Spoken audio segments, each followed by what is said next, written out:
Hi there, Lisa Rana here, and I'm back with some more Christmas card inspiration for today's Assemble This video. We're going to be doing some ink smooshing and blending and a little bit of foiling because I'm loving that. And I love how it all turned out for this beautiful card to spread a little bit of holiday joy. I'm featuring the Heart of Christmas October 2020 sentiment kit from Unity Stamp Company. Just love that big snowflake heart and all the great sentiments in this kit. So I have some pattern paper here. It is older, so it's not available anymore. I did link some substitutions in my supply list, but really just find whatever you love in your stash and then match your blending inks to that. That's what I did, is I pulled these papers out and then I went through my distress inks to find colors that match the pattern paper. I'm just laying these up. They were die cut down, and then I layered them together and glued them together and then just tied around some burlap string. Love this ivory color, and just kind of placing that where I want it and where that panel is going to be popped up above it. So I'm just kind of getting that placement all set, tying my bow really quickly, and I'll just kind of leave that there for now, and I'll fiddle with that and fix it later. And then I'm just going to glue all of this straight down onto my card front, and trying to keep all my layers kind of minimal since I will be mailing these out. Just placing that right in the center. I like the matted effect that I have going on, so a little bit of white behind all these pattern papers is really pretty to me. So let's work on our center panel here.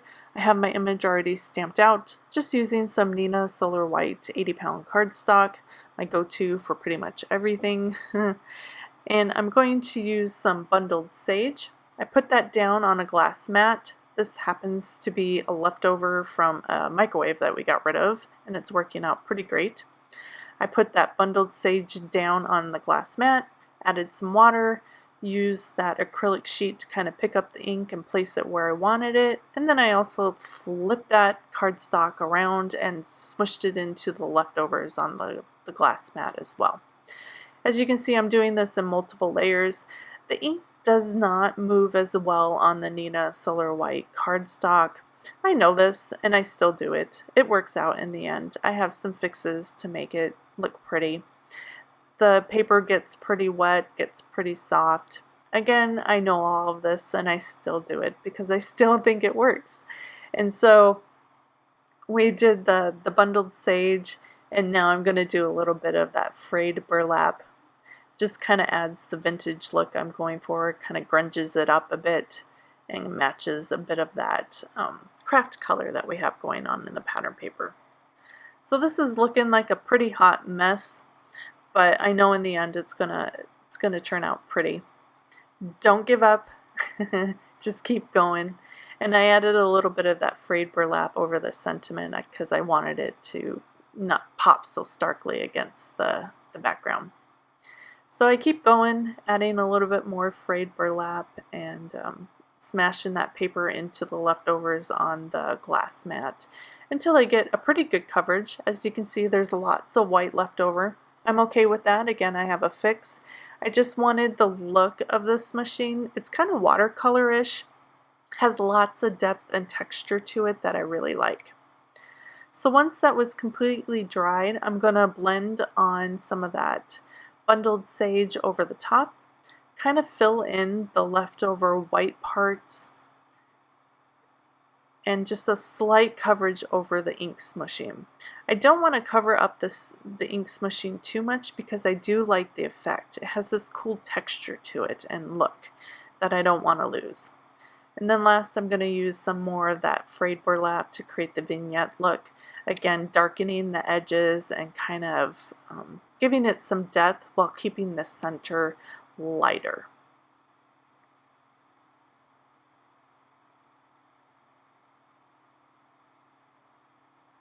And there we go. In the end, it worked out perfect. You can do this with just regular old cardstock. It happens. You just have to work a little bit harder. And here we're just drying everything completely. I wanted to get it as dry as possible. I learned my lesson in another video or another card that if I don't get my distress ink as dry as possible, I don't get quite a great image when I run it through the laminator with some foiling. I probably should do the foiling first. Again, this is something I said in the other video, but I didn't do it. But that's okay. I stamped the image with that VersaFine Clair ink, and then I re-stamped it with the Decofoil transfer gel and let that dry completely before I did all of my distressing. That just works well for the foiling.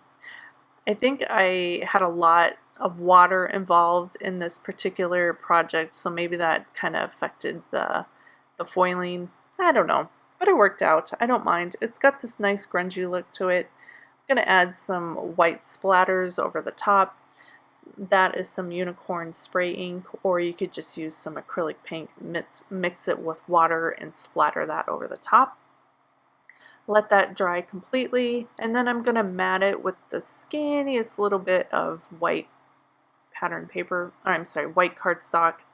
I want it to kind of mimic the matting I have going on in the card, so I'm just going to add that as well.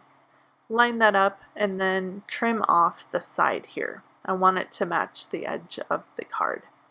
I'm going to use my pencil here for a mark, for a guide, and then bring out my trimmer and then just lop off the edge of that. I'm going to add some foam adhesive to the back.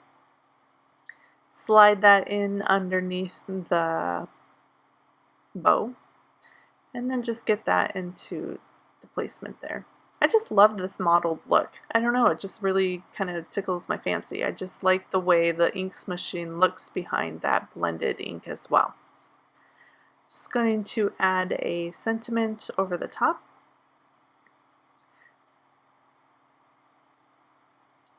I love this good tidings and joy. And then just for the final touch, going to add a few white sequins. I just like the texture it creates. We have a lot of texture going on in this image, so this was a subtle way to add a little bit of shine and movement as well. Just create something else for the eye to look at in this card. So here is the finished card with all that beautiful layering of ink smooshing and ink blending. I just love how the white foiling looks against that background, and that simple but sweet sentiment is the perfect touch as well. I'll have all the supplies linked in the description of this video. If you have any questions or sweet comment, post below. Thanks so much for joining me today. I hope you were inspired, and I'll see you next time. Bye.